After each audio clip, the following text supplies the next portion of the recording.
దేవుని పరిశుద్ధ నామమునకు ఘనత మహిమా ప్రభావములు కలుగునుగాక. హల్లెలూయా. ఈ అనుదిన బైబుల్ ధ్యానమునకు మీ అందరినీ మన రక్షకుడు ప్రభువైన యేసు క్రీస్తుల వారి పరిశుద్ధ నామములో ప్రేమతో ఆహ్వానిస్తున్నాను. ప్రియులారా, 2026 సంవత్సరము ఉపవాస దినములలో 2వ వారంలోనికి మనం ప్రవేశిస్తూ ఉన్నాం.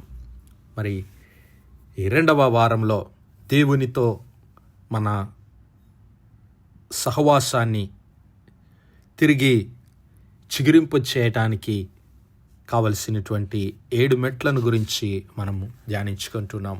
దానిలో దేవుని సన్నిధిలో మన ఆత్మీయ జీవితాన్ని తిరిగి చిగురింపజేసుకొని దేవుని సహవాసంలో ముందుకు సాగటానికి మొదటి మెట్టు మనము దేవుని పిల్లలమని జ్ఞాపకము చేసుకునవలసిన వారమై ఉన్నాము. Remember you are a child of God. Remember you are created in the image of God. మరి దేవుని దేవుని స్వరూపంలో చేయబడినటువంటి మనమందరము దేవుని పిల్లలమై ఉన్నాము. అయితే మనం చేసినటువంటి పాప దోషములను బట్టి అపవిత్రులుగా చేయబడి మరణాన్ని కొని తెచ్చుకున్నటువంటి స్థితిలో ఉన్న మనలందరినీ దేవుడు ప్రేమించి తన ప్రియ కుమారుడైన క్రీస్తు ప్రభుల వారి పరిశుద్ధ రక్తము చేత మనలను శుద్ధీకరించి మనలను పరిశుద్ధులుగా పవిత్రులుగా చేసి నూతన సృష్టిగా చేశాడు. అయితే ఆ నూతన సృష్టిగా చేయబడినటువంటి నీవు నేను మరి ఎలాంటి స్థితిలో ఈరోజు జీవిస్తున్నామో పరీక్షించుకోవాలి. పరీక్షించుకొని దేవుని వైపు తిరగడమే 2వ మెట్టు. Return to God. తిరిగి దేవుని యొద్దకు రావడం. ఈ 2వ వారము మరి దేవుని యొద్దకు తిరిగి రావడం అనేటువంటి అంశాన్ని గురించి ధ్యానించుకుందాం. ఎందుకు మనము దేవుని యొద్దను తిరిగి రావాలి? ఏ విషయాల్లో మనము దేవుని సన్నిధిలో తిరిగి మరి మన మునుపటి స్థితిని పొందుకోవాలి నేర్చుకుందాం. ఇర్మియా గ్రంథము 3వ అధ్యాయంలో దేవుడు ఇలాగ సెలవిస్తున్నాడు. ఇశ్రాయేలు ప్రజలను గురించి ప్రవక్త అయినటువంటి ఇర్మియాకు దేవుడు ఇలాగ సెలవిస్తున్నాడు. ఇర్మియా గ్రంథం 3వ అధ్యాయము 12వ వచనం నుంచి చదువుకుందాం. నీవు వెళ్ళి ఉత్తర దిక్కున ఈ మాటలు ప్రకటింపుము. ద్రోహిని వగు ఇశ్రాయేలు తిరిగి రమ్ము. Return దౌ back sliding Israel. Return దౌ back sliding children అని దేవుడు హెచ్చరిక చేస్తున్నాడు. ద్రోహిని వగు ఇశ్రాయేలు తిరిగి రమ్ము. ఇదే యెహోవా వాక్కు. మీ మీద నా కోపము పడనీయను. నేను కృపగలవాడను గనుక నేనెల్లప్పుడూ కోపించువాడను కాను. ఇదే యెహోవా వాక్కు. దేవుడు తన ప్రజలైన ఇశ్రాయేలు జనాంగాన్ని తిరిగి రమ్మని పిలుస్తూ ఉన్నాడు. ఎందుకు తిరిగి రమ్మని దేవుడు పిలుస్తున్నాడంటే వారు దేవునికి ద్రోహం చేసిన వారిగా ఉంటున్నారు. వారు దేవునికి విశ్వాసఘాతకులుగా ఉంటూ ఉన్నారు. మరి దేవుని విడిచిపెట్టిన వారై దేవునికి దూరంగా వెళ్ళిపోయినటువంటి వారై ఉంటున్నారు. విశ్వాసంలో మరి బలహీనులై దేవునికి దూరమైన వారుగా ఉంటున్నారు. అందుకే ఆయన అంటున్నాడు, తిరిగి రమ్ము ఇశ్రాయేలు, ద్రోహివైన ఇశ్రాయేలు తిరిగి రమ్ము. ఇదే యెహోవా వాక్కు. మీ మీద నా కోపము పడనీయను, నేను కృపగలవాడను. I will not cause mine anger to fall upon you, for I am merciful says the lord. హల్లెలూయా. I am merciful saith the lord. దేవుడు నేను కృపగలవాడను గనుక మీరు తిరిగి నా యొద్దకు రండి. నీ దేవుడైన యెహోవా మీద తిరుగుబాటు చేయుచు నా మాటను అంగీకరింపక ప్రతి పచ్చని చెట్టు క్రింద అన్యులతో కలుసుకొనుటకు నీవు అటు ఇటు పోయి నీ దోషము ఒప్పుకొనుము. అటు ఇటు పోయినా నీ దోషమును ఒప్పుకొనుము. ఇదే యెహోవా వాక్కు. భ్రష్టులగు పిల్లలారా తిరిగి రండి.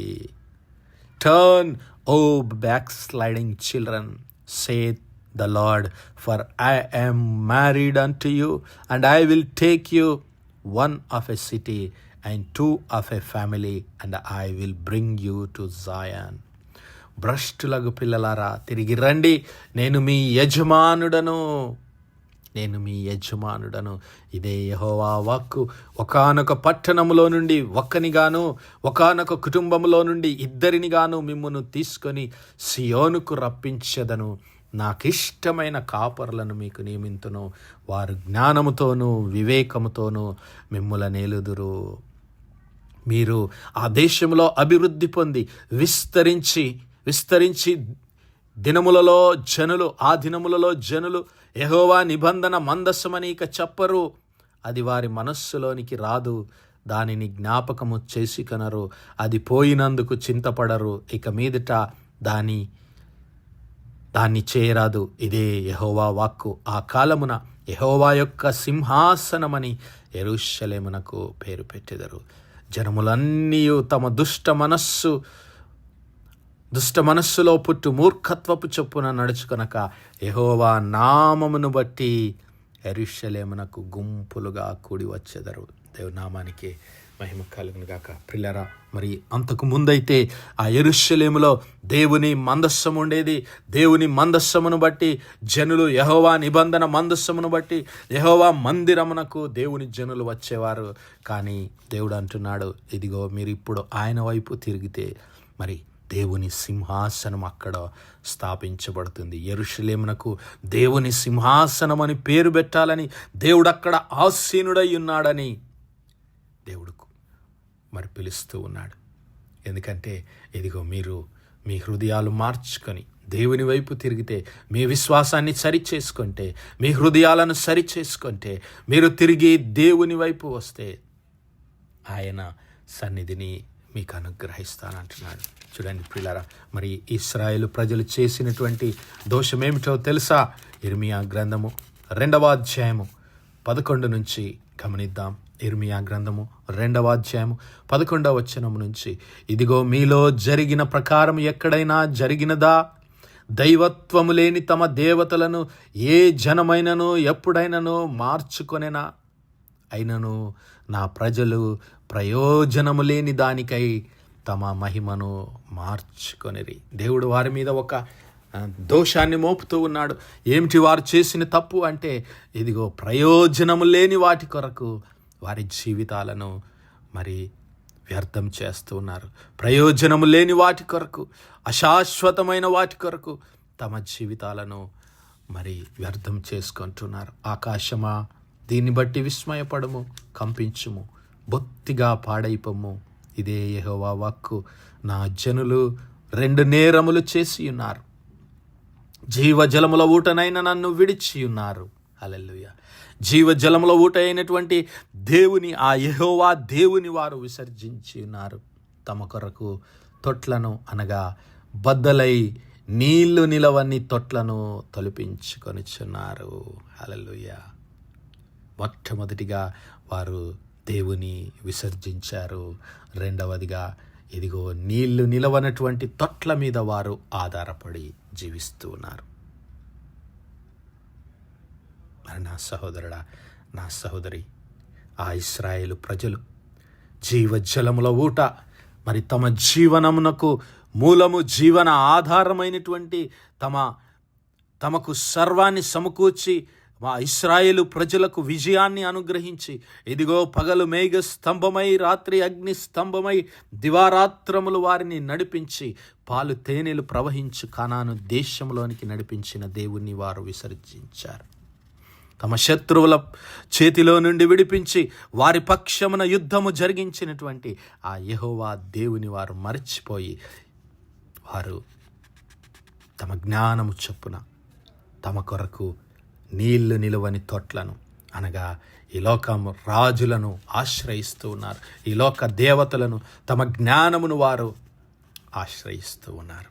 అందుకే దేవుడు అంటున్నాడు, విశ్వాసఘాతకులు, ద్రోహివైన ఇశ్రాయేలు, తిరిగి రమ్ము, నీ విశ్వాసాన్ని బాగు చేస్తానని దేవుడు పిలుస్తూ ఉన్నాడు.